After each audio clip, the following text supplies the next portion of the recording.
Hello, good morning. मी वर्षा तुमचं आपल्या यूट्यूब चॅनलमध्ये आणि नवीन एका ब्लॉगमध्ये मनापासून स्वागत करते. तर आता तुम्ही म्हणत असाल सकाळी सकाळी भोपळा, तर हो, सकाळी सकाळीच भोपळा कापायला घेतलेला आहे. ॲक्च्युली काय झालं की भाज्या काहीच करायला नव्हतं आणि सुचवत होती काय भाजी करावी. इवन बटाटे पण संपले होते आणि आज सर भाजीला घेऊन येतीलच. तर मी विचार केला की घरामध्ये भोपळा आहे, चला आज त्याला योग आला. त्यामुळे मग सकाळीच इथे कापायला घेतलेला आहे. आता सरांच्या एक्झाम चालू आहेत कॉलेजच्या, त्यामुळे सर थोडेसे लेट जात आहेत आणि तर मग आता आदल्या दिवशी पण काही तयारी केली नव्हती. खूप बिझी शेड्यूल आहे आणि आता मार्गशीर्ष महिना लागलेला आहे आज. तर आज विचार करते सगळं किचन आज स्वच्छ धुवून साफ करून काढायचं, कारण नवरात्रीमध्ये सगळं साफ केलं होतं, पूर्ण डीप क्लिनिंग. आणि दिवाळीमध्ये मी अगदी दिवाळीमध्ये पण झाली होती साफसफाई, पण वरच्यावर केली होती. आणि आता पूर्ण डीप क्लिनिंग करणार आहे. तर नॉनव्हेज आजपासून बंद केलेलं आहे. आता मार्गशीर्ष महिना पूर्ण मी नॉनव्हेज खाणार नाही आहे, त्यामुळे मग आता सगळं किचन वगैरे आज स्वच्छ धुणार आहे. त्यामुळे व्हिडिओ हा शेवटपर्यंत नक्की बघा. आणि आता इथे भोपळा किती छान असा लाल निघालेला आहे. ॲक्च्युली ताईच्या शेतातला आहे आणि तिने आता येताना घेऊन आली होती. आम्ही दिवाळीमध्ये सगळे एकत्र आलेलो तेव्हा ती गावावरनं घेऊन आली होती आणि आईला पण दिला. तर आईने भोपळ घारी वगैरे केले आणि नंतर मग भोपळा छोटा होता, तर मला बोलली आता हा भोपळाच घेऊन जा आणि भाजी कर. त्याचे भोपळ घारगेही म्हणतात आणि भोपळ घाऱ्याही म्हणतात. तर भोपळ घाऱ्या कर. तर मी विचार केला, आणि लाल भोपळा मोस्टली असा इकडे भेटतच नाही. मार्केटमध्ये सुद्धा एवढा लाल भोपळा असा छान मिळत नाही आहे. पहिले कसं होतं, पहिले जुन्या घरी राहत होती तिथं मार्केट भरायचं, त्यामुळे मग असं कधीतरी मिळायचा, परंतु आता असं मिळतच नाही आहे. आणि तर मी विचार केला की आता भोपळ्याची भाजी करावी डब्याला, आणि छान लागते, मला पण आवडते. तर काही नाही, मी साधंच असं कढीपत्ता फोडणीमध्ये जिरी मोहरी तेलामध्ये टाकलेले आहे आणि लाल तिखट आणि हळद आणि वाफेवरच शिजवायचा. तो अगदी पटकन 5 ते 7 मिनटामध्ये शिजला जातो, अगदी लवकर भाजी होते. आणि नंतर शेवटी दाण्याचा कूट टाकायचा. तर आता इथे भोपळा स्वच्छ धुवून मी फोडणीला दिला आहे आणि बाकी भोपळ्याच्या मी भोपळ घाऱ्या करणार आहे. तर तो व्हिडिओ मी तुमच्यासोबत शेअर करेलच. खूप छान लागतात. अगदी पीठ भिजवून आपण फ्रीजमध्ये ठेवलं ना तरी महिनाभर म्हटलं तरी ते पीठ राहतं. अगदी घट्ट भिजवायचं आणि पाहिजे तशा गरम गरम करून खाल्ल्या ना प्रवासात वगैरे तरी खूप छान लागतात. तर बघा केवढा छान लाल भोपळा आहे आणि खरंच मला खूप छान वाटतं. म्हणजे असं शेतातल्या फ्रेश भाज्या भेटल्या ना की म्हणजे त्या चवीला पण वेगळ्याच लागतात. आता एकीकडे भोपळ्याची भाजी मी शिजायला टाकली आणि दुसरीकडे चपात्या बनवत आहे. पीठ वगैरे भिजवून घेतलं. पीठ रात्रीचं मी भिजवून ठेवत नाही आहे, मी तुम्हाला बऱ्याच व्हिडिओमध्ये सांगितलं. आणि भिजवू ठेवू पण नाही, ताजं फ्रेश असं भिजवावं. अगदी करायच्या अगोदर 10-12 मिनटं भिजवून ठेवायचं, म्हणजे ते छान भिजलं जातं. आता इथे वाफेवरच मी भोपळ्याची भाजी शिजवलेली आहे. दाण्याचा कूट टाकला, अगदी 2 मिनटं ठेवणार आणि नंतर गॅस ऑफ करणार आहे. तर खूप छान झालेली आहे. चटपटीत अशी भोपळ्याची भाजी शिजली की नाही बघते आहे. तर छान अशी शिजत आलेली आहे. अगदी 2 मिनटामध्ये मी गॅस ऑफ करणार आहे. तर चपाती पण एकीकडे बनवून घेते आहे. साईड बाय साईडला लगेच मी चपाती आणि भाजी असं करून घेते. आणि आता चहा बंद आहे, त्यामुळे सकाळचा चहा काही घेत नाही आहे. तर आता सॅलड वगैरे कापून मग नंतर त्याचा ज्यूस आम्ही घेणार आहे. तर आता छान अशी भाजी झाली आहे बघा. चटपटीत भोपळ्याची भाजी चवीला खूप छान लागते आणि असा लाल भोपळा खरंच चवीला खूप छान लागतो. तर याच्या बियासुद्धा खूप हेल्थसाठी म्हणजे फायदेशीर असतात. आणि ह्या मी आता टपोऱ्या बिया आहेत, त्याच्यामध्ये एक छान अशी आपण कसं शेंगा फोडून शेंगदाणे खातो तसं त्या टाईप त्यातली आतली बी आपण अशी वाळवल्या उन्हाला, आणि त्यातल्या बिया पण खूप चवीला छान लागतात आणि हेल्थसाठी खूप फायदेशीर आहे. तर आता ह्या मी बिया स्वच्छ धुणार आहे आणि उन्हाला सुकवून मग नंतर मग अशा सोलून खाणार आहे. आणि अशा कधीतरीच म्हणजे ह्या अशा भेटतात. आता इथे शेती वगैरे नाही आहे, नाही तर मग ह्या बिया आपण शेतात जरी लावल्या तरी असे भोपळ्याचे वेल असे उगले जातात. परंतु आता इथे शेती नसल्यामुळे मी त्या बियांचं काय करणार, तर मग मी त्या बियासुद्धा स्वच्छ अशा पाण्याने धुतल्यात बघा. आता उन्हाला सुकवणार. आणि मेन म्हणजे खूप टपोऱ्या कोवळ्या असेल तर मी टाकून दिल्या असत्या, परंतु अशा त्याच्या आतमध्ये अशा बिया सुद्धा निघतील. मग त्याच बिया सोलून खायच्या असतात. तर आता त्या उन्हाला मी सुकवायला चाळणीमध्ये ठेवल्यात. आणि तसेच आता इकडे मी सॅलड लगेच साईड बाय साईड असं कापून घेते. हे रोजचं आता माझं डेली मी सवयच लावून घेतली आहे. एकीकडे भाजी पोळी सरांचा टिफिन बनवून झाला की लगेच इकडे सॅलड मी असं त्याचे साल काढून लगेच मी कापून मिक्सरला ग्राइंड करून त्याच्यामध्ये एक आवळा असा किसून टाकते बघा. आणि याची सवयच केली याने खूप सारं स्किनला, आपल्या केसांना, आपल्या बॉडीला फरक पडतो आणि वेट लॉसला सुद्धा खूप फायदेशीर आहे. वजन कमी करत असेल तर तुम्ही असं सकाळी एक कोमट पाण्याचा ग्लास आणि ज्यूस घेत जावा. बघा तुमचं वजन महिनाभरामध्ये कमी होईल आणि त्याच्याबरोबर तुम्ही एक्सरसाइज करा. तर आता हे मिक्सरला सगळं ग्राइंड करून घेते आणि त्यामध्ये पाणी थोडंसं ॲड करून काळं मीठ टाकायचं आणि चवीला थोडंसं जिरं आणि चाट मसाला टाकत असते. म्हणजे मुलं पण आवडीने पितात आणि मुलांसाठी आता मुलं इतक्यात उठतीलच, ब्रश वगैरे केला की ते पण घेतात. असं आमच्या चौघांसाठी मी इथे 4 ग्लास बनवत असते. तर आता सर कॉलेजला गेले किंवा मुलं पण उठले की लगेच त्यांना पण 2 ग्लास मी ज्यूस देते. तर असं आहे. आता याच्यामध्ये थोडंसं पाणी ॲड केलं आणि पिण्याजोगं असं करायचं.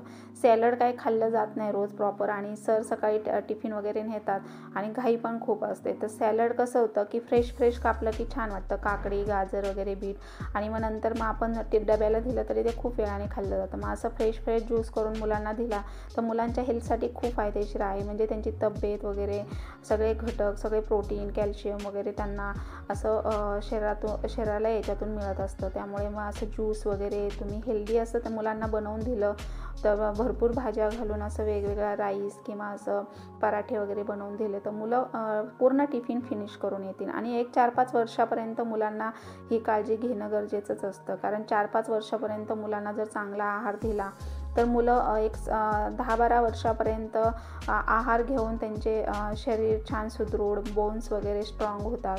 आणि मग नंतर त्यांची म्हणजे एक ठराविक वयापर्यंतच त्यांचे हाडांची मजबूती किंवा त्यांची हाईट वगैरे वाढत असते. त्यामुळे मग त्यांना एक ठराविक वयापर्यंतच त्यांना अशी काळजी आपण घेणं गरजेचं असतं.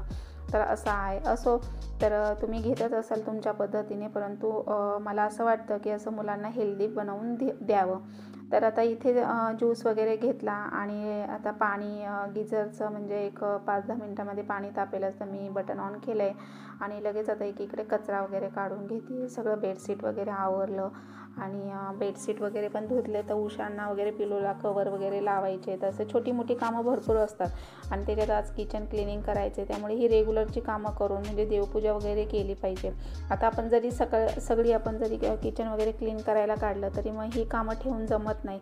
तर मग त्यामुळे ही सगळी रेग्युलरची कामं आवरायची आणि स्टेप बाय स्टेप करायला घेते. त्यामुळे चिडचिड आणि मग असं लोड पण येत नाही. तर आता इथे मी नित्यपूजा वगैरे देवाची करून घेतली आणि आता इथे बाहेरचं सुद्धा कचरा वगैरे पुसून वगैरे जातो, स्वच्छ करून जातो. परंतु आता इथे दारापुढे झाडू मारायची सवय झाली आहे. त्यामुळे इथे झाडू मारला आणि लगेच इथे मी रांगोळी काढायला घेतलेली आहे. तर आज चष्मा लावला आहे जरा कारण डोकं थोडंसं जड झालं आहे थंडीमुळे आणि थोडं दुखतं आहे पण. त्यामुळे मग सर बोलले की जरा चष्मा आहे तर चष्मा लावत जा. तर आता इथे चष्मा वगैरे लावला आहे आणि रांगोळी वगैरे काढून घेते. दरवाजामध्ये अशी पावलं वगैरे लक्ष्मीचे काढले की खूप छान प्रसन्न वाटतं आणि अशी पहिल्यापासून सवय आहे. परंतु आता जसं लक्षात येईल तसं मी करत असते. आणि हळदी कुंकू वगैरे वाहत आहे हे बघा. आता रांगोळी वगैरे काढून झाली, देवपूजा वगैरे करून झालेली आहे आणि छान प्रसन्न घरामध्ये धूपदीप असं लावलं की छान वाटतं प्रसन्न. तर आता इथे देवपूजा झाली आणि बऱ्याच ताईंनी मला आत्तापर्यंत विचारलं की ताई देवघराचं मंदिर कितीला बनवून घेतलं वगैरे, काय कॉस्ट. तर हे देवघर मी पूर्ण फर्निचरमध्येच आम्ही बनवून घेतलेलं आहे.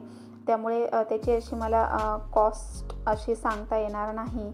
तर हे मंदिर पूर्ण फर्निचरचंच मध्ये आम्ही सगळं असं बनवून घेतलं आणि मला मोठंच करायचं होतं कारण घट वगैरे बसवत असते.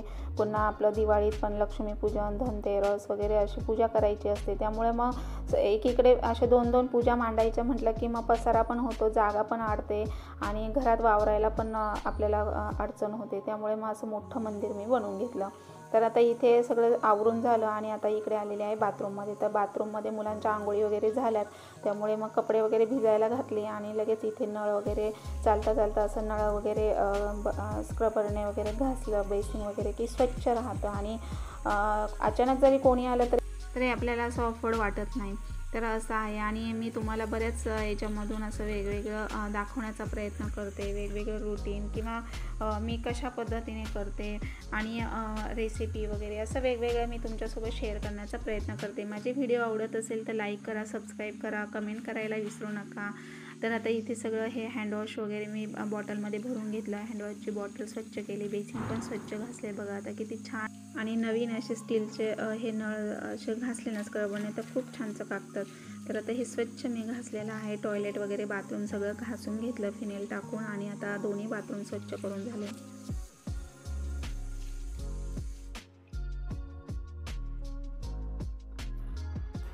तर फ्रेंड्स, आता मार्गशीर्ष महिना लागलेला आहे आणि आता महालक्ष्मीचं आपण व्रत चालू करणार आहे. म्हणजे गुरुवार उपवास केले जातात. तर आता त्यासाठी पण आपण किचन पूर्ण क्लीन करून, कारण ह्या दिवसांमध्ये नॉनव्हेज पण खाल्लं जात नाही. तर मार्गशीर्ष महिना मी पूर्ण महिनाभर नॉनव्हेज खात नाही आणि माझं महालक्ष्मीचे गुरुवार धरून मी व्रत करून शेवटच्या गुरुवारी मी उद्यापन करत असते. तर आता मी नॉनव्हेज मी बंद केलं आहे आणि आता आजपासून मार्गशीर्ष महिन्याला सुरुवात झालेली आहे. तर आता पुन्हा मार्गशीर्ष महिन्याला सुरुवात झाली की पुन्हा आपण तेच किचन क्लिनिंग, घरातली साफसफाई करत असतो. म्हणजे घरामध्ये काही ना काही असं देवाधिकाचं करायचं म्हटलं की पुन्हा ती साफसफाई येतेच. तर आता मी पूर्ण सगळं किचन साफ करणार आहे आणि तुम्हाला तर माहीतच आहे मी स्टेप बाय स्टेप कशा पद्धतीने करते. तर अगदी पसारा न करता काय होतं की खूप आपण सगळा पसारा काढतो आणि मग पुन्हा सगळं किचन आपण क्लीन करायला सुरुवात करतो. मग खूप सारा पसारा असला की कामही सुचत नाही आणि खूप मग चिडचिड पण होते आणि असं वाटतं कधी उरकल असं सतत चालू राहतं मनामध्ये.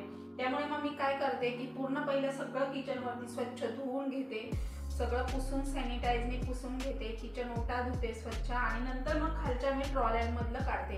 मग भले दुसरा दिवसही का लागे ना, परंतु मी असं स्टेप बाय स्टेप करते. कारण जी रेग्युलरची कामं आहेत ती पूर्ण आवरल्यानंतरच ह्या कामांना मी सुरुवात करत असते. आता मुलांचं वगैरे आवरून दिलं, ते स्कूलला गेले, कपडे वगैरे वॉश केले, बाथरूम वगैरे टॉयलेट सगळं हे क्लिनिंगची कामं मी उरकून घेतली. तर आज मी किचन क्लीन करणार आहे कारण आता उपवास करणार मार्गशीर्ष महिन्यातले, महालक्ष्मीचं आपण व्रत करतो आणि महालक्ष्मी माता कोणाच्याही कशाच्याही रूपात येते. तुम्हाला तर माहीतच आहे. हात फिरे तिथे लक्ष्मी फिरे. माता लक्ष्मीला नेहमी स्वच्छ जिथे असेल तिथे ती सुवास करत असते. अगदी हे लहानपणापासून आपले आई बाबा हे आपल्याला सांगत असतात आणि आपल्यालाही हे देखील माहीत आहे. त्यामुळे आपण स्वच्छ क्लीन असं ठेवण्याचा प्रयत्न केला पाहिजे. तर आता मी सगळं स्वच्छ करणार आहे स्टेप बाय स्टेप. त्यामुळे मी आता तुमच्यासोबत सगळं शेअर करत आहे. तर आता चला मी सुरुवात करते, जास्त वेळ न घालवता, परत मग कामही उरकायला बरं पडेल. तर आता हे सगळं मी किचनवरचं साईडला काढून ठेवते. किचन ट्रॉली वगैरे भांडी घासलेली आहे ती क्लीन केलेली आहे, ती सगळे एका साईडला मी सामान डायनिंग टेबलवर मांडून ठेवते आणि पूर्ण रिकामं झालं की मग मी पुसायला धुवायला घेणार आहे.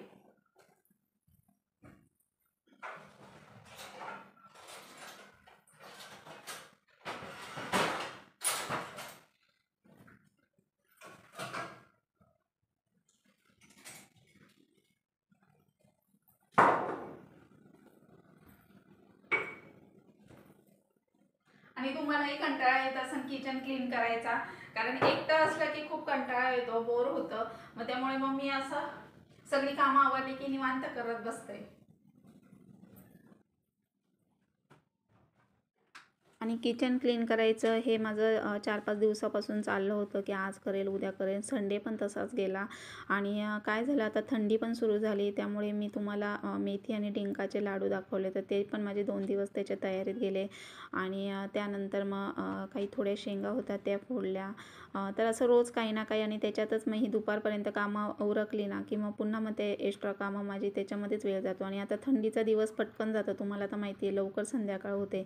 त्यामुळे कसा दिवस जातो ना हे देखील कळत नाही. व्हिडिओ एडिटिंग करता आणि कुठे 1-2 रील्स बनवलं की 1-2 तास त्याच्यामध्येच जातात. म्हणजे पूर्ण घड्याळाच्या काट्यावर माझं काम चालू आहे. आणि तुम्हाला काहींना वाटत असेल की अरे घरात काय काम असतं, परंतु नाही.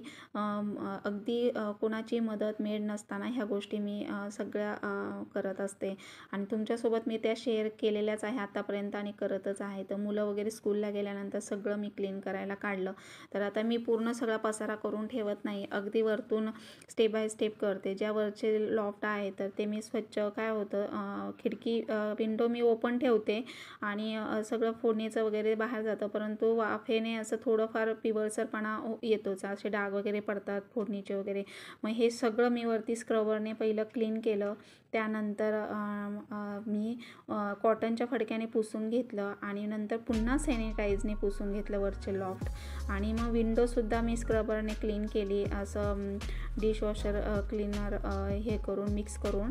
आणि त्यानंतर ग्लाससुद्धा मी ह्या ज्या विंडोच्या आहेत त्या अशा स्वच्छ कॉटनच्या फडक्याने पुसून घेतल्या. ते बाहेरचं ग्रिलसुद्धा मी तारेच्या घासणीने म्हणजे स्क्रबरने पूर्ण चिकट झालेलं होतं ते पण मी घासून घेतलं. म्हणजे यालाच मला जवळजवळ अर्धा एक तास गेला वरचं हे साफ करता करता, क्लीन करता करता.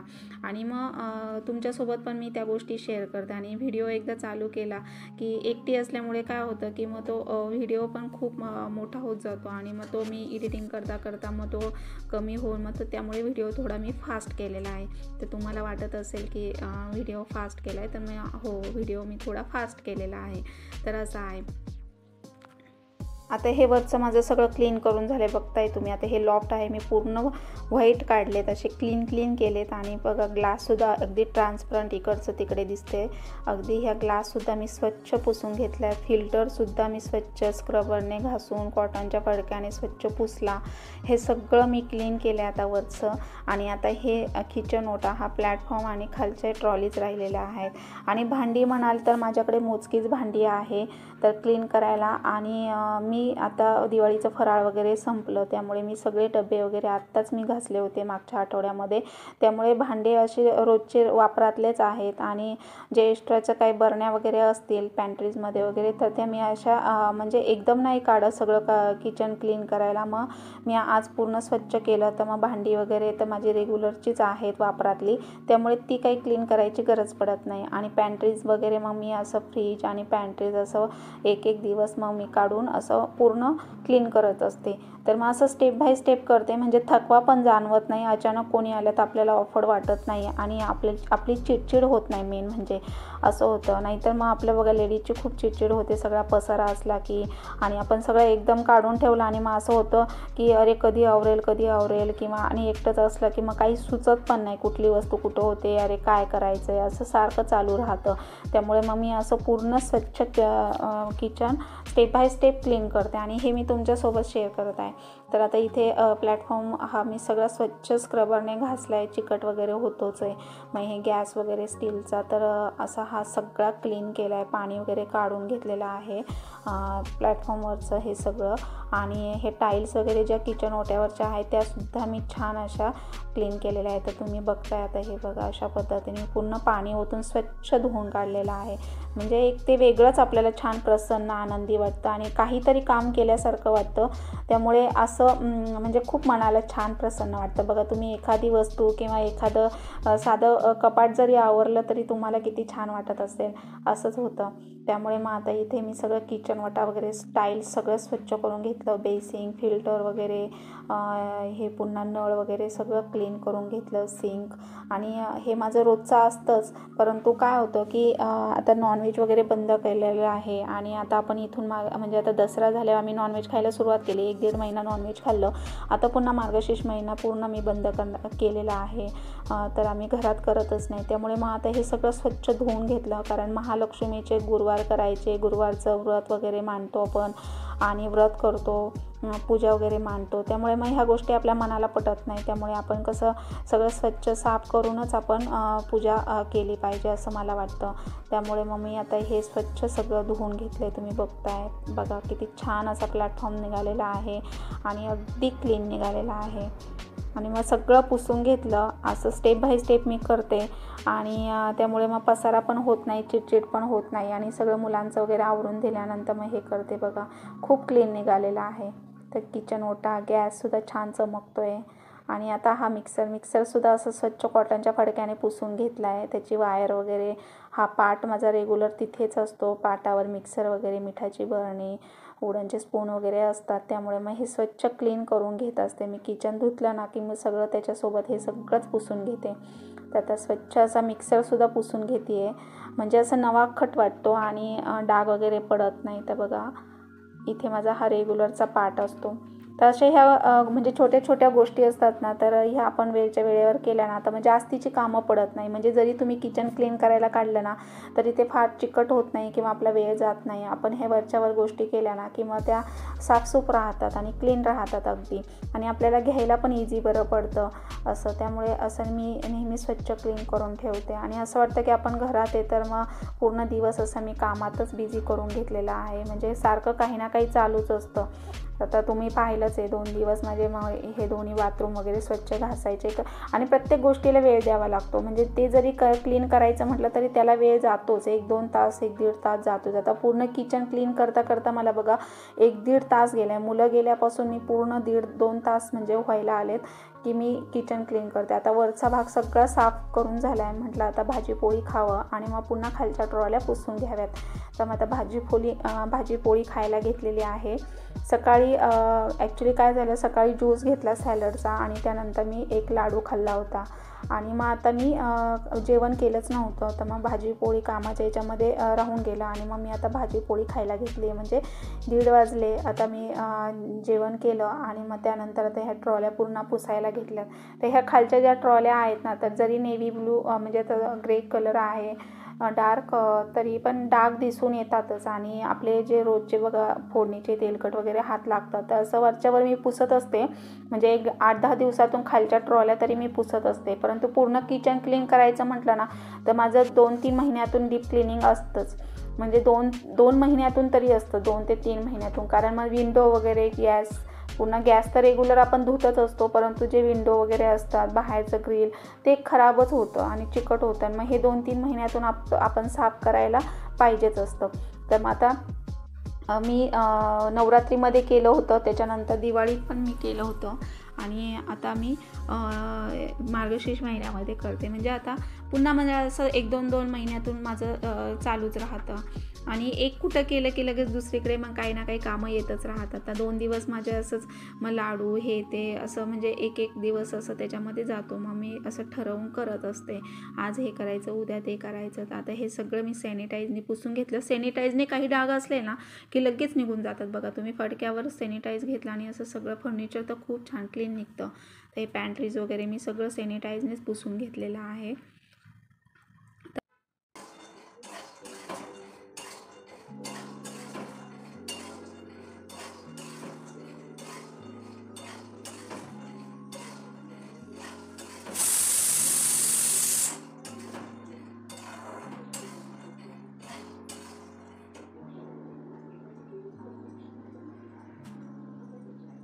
तर आता फ्रेंड्स कपडे आवरले सगळे दुपारी आणि सगळं क्लीन केल्यानंतर थोडासा आराम केला. म्हणजे 1-2-5 मिनटं पडली आणि त्यानंतर उठल्यानंतर पुन्हा आता शेंगदाणे भाजते, कुकर लावलाय, चहा केला माझ्यासाठी. आता मुलांचा टाईम झालेलाच आहे यायचा. तर इतक्यात आता मुलं येतील आणि संध्याकाळी जेवणामध्ये चवळीची भाजी करणार आहे. तर त्यासाठी वाटण आणलेलं आहे खोबरं, आलं, लसणाचं आणि कुकर लावलाय. कुकरला भात आणि चवळी लावलेली आहे.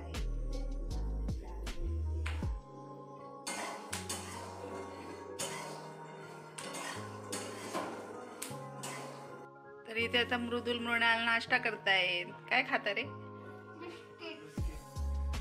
चीजचं. होमवर्क नाही दिलाय का आज? आले आणि फ्रेश झाले तर थंडी वाजताय म्हटले आणि बसलेत आता. खा खा.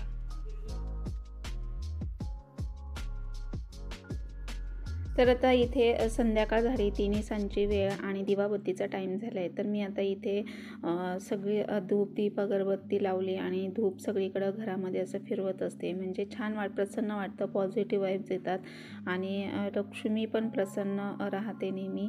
तर आपण हे नेहमी गोष्टी करावेत. तर तुळशीला दिवा आणि अगरबत्ती लावून येते आता. तर दिवाबत्तीच्या वेळेस तुळशीलासुद्धा मी दिवा आणि अगरबत्ती रोजची नित्यनेमाने लावत असते. तर आता इथे मी घेतलेला आहे व्यायाम करायला आणि कुकर तर मी चहा झाला की लगेच कुकर लावून घेते. म्हणजे मग जास्त काही टेन्शन नसतं. आणि बाजरीची भाकरी बनवणार आहे. तर मुलं आता खाल्ल्यानंतर मुलं खाली खेळायला गेलेले आहेत आणि सर पण वॉकला गेलेले आहेत. तर मी आता संध्याकाळचा इथं व्यायाम करते. व्यायाम केला की मला खूप छान फ्रेश वाटतं आणि अगदी असं ॲक्टिव्ह वाटतं. तर मग मी संध्याकाळचं असं सकाळी नाही जमलं तर संध्याकाळी व्यायाम करते. ॲक्च्युली सकाळी केला नव्हता, त्यामुळे मी आता संध्याकाळी करत आहे. तर आता थंडीमुळे पण दिवस पटकन जातो, त्यामुळे सकाळी काही फारसं लवकर वेळ मिळत नाही. मग मी असं संध्याकाळचं थोडं निवांत असतं. मग मी कुकर वगैरे लावून घेतला की मग डायरेक्ट 8:30 वाजता भाजी आणि लगेच भाकरी टाकले की लगेच 8:30ला आम्ही 8:45ला जेवायला घेतो. त्यामुळे मग अर्धा तासामध्ये होऊन जातं. मग त्या वेळामध्ये मग मी दिवाबत्ती वगैरे केलं की लगेच मग मी व्यायाम करायला घेते. तर असे मी स्ट्रेचिंगचे 10-12 प्रकार करत असते वेगवेगळे, आणि हे मी तुमच्यासोबत शेअर केलेलेच आहे. तर काल पण मी व्यायामाचा व्हिडिओ टाकला. पोट कमी करण्यासाठी अगदी बेस्ट व्यायाम आहेत आणि काय काय केलं पाहिजे. तर आपल्यासमोर सगळ्या गोष्टी असतात, परंतु आपण करत नाही. म्हणजे आहार, सॅलड, ज्यूस वगैरे, ग्रीन टी, ब्लॅक टी असं लिक्विड आपण घ्यायचं, आहार व्यवस्थित घ्यायचा आणि व्यायाम करायचा. अगदी वजन तुमचं मेंटेनमध्ये राहील, कुठेही तुमचे साईड फॅट्स वगैरे वाढणार नाहीत. तर असं तुम्ही नेहमी व्यायाम तरी रेग्युलर केला पाहिजे, म्हणजे फिट राहू शकतो आपण आणि आपलं आहे ते वजन तरी मेंटेन राहतं. तर मी व्हिडिओ थोडा फास्ट केलेला आहे. मी व्यायाम करताना अगदी शांततेने करते आणि अगदी स्लो करते. म्हणजे प्रत्येक आसन केल्यानंतर मी रेस्ट घेत असते, परंतु मी व्हिडिओ हा फास्ट केल्यामुळे तुम्हाला वाटत असेल, तर मी व्हिडिओ थोडा फास्ट केलेला आहे, नाही तर जास्त मोठा होईल म्हणून मी फास्ट केलेला आहे. तर मी व्यायाम करताना मी अगदी शांततेनेच करते आहे. तर आता हे स्ट्रेचिंगचे प्रकार केलेले आहेत पोटावर, आपल्या आर्म्सवर.